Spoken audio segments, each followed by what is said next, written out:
Returning to the source and plugging your energy when it leaks. What does it mean? So the Tao Te Ching of chapter 52 is trying to teach us that uses some metaphor of a mother and her children. The universe itself is the mother, and everything in it, including all of us and our thoughts and this kind of feelings, are just children, for example. So let's make it a very simple message, or try to make it simple. Meaning that if you spend all your day talking or staring at your phone screens or your laptop, chasing desires or looking outward, you will wear yourself out and basically facing constant trouble, too much anxiety, for example, right? But if you close your mouth, block out the endless noises, as my previous videos, I just mentioned how you can do that, you will reconnect with your inner stillness. You will then never run out of energy. Because let's assume with your phone, right? There's a certain type of energy in it, 100% charge or maybe less. And all of us has that similar like the phone battery. So you try to basically preserve your energy, like protecting your peace, and you focus on the small quiet roots of life rather than the loud flashy branches, right? Like all those celebrities.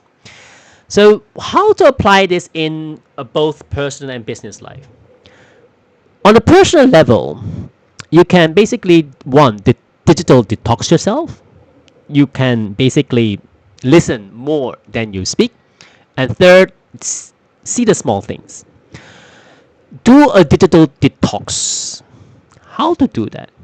Like I said in my previous video, close the gates, or so-called shut down the phone, or one day no phone day, like a Sunday, like I mentioned in my previous video, is by turning off your phone, ignoring the constant notification streams of news, and and sitting in a quiet reflection to recharge your battery, your mental battery, like the phone I mentioned.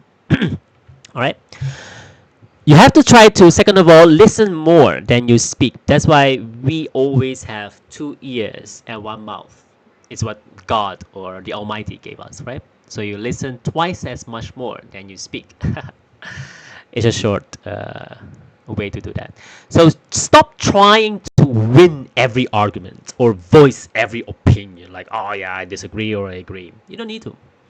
Real strength comes from observing quietly rather than to win all the arguments in a conversation or be the dominant figure. It's not needed.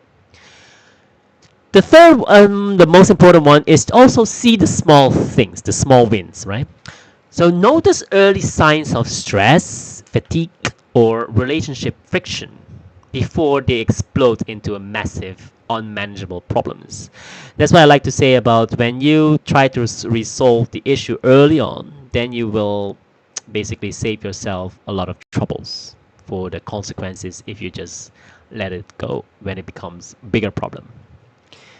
All right, how to apply that in a more business life or more commercial when you do that in a corporate sense? Number one, guard your core mission. Number two, cut out the busy work. You all know what I mean. I'll explain that later.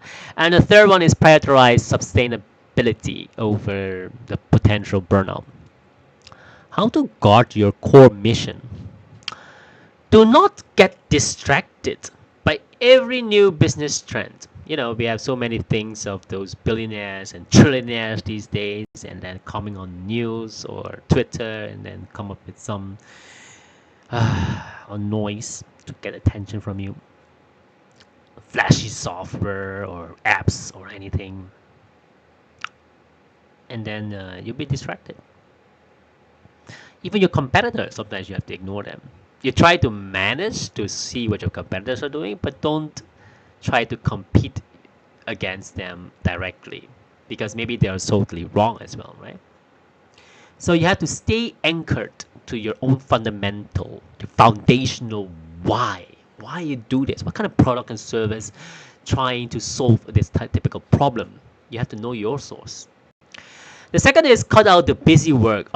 Most of the time, we have to try to block out the operational noise, like the endless, unhelpful meetings.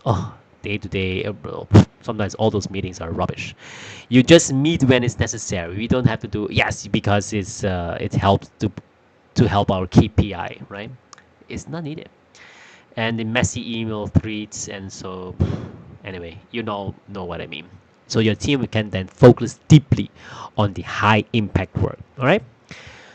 So last but not least is prioritize sustainability before you get any burnout. So how to do that is stop chasing short-term exhausting wins. Like, you get every praise from your line manager. It's not needed.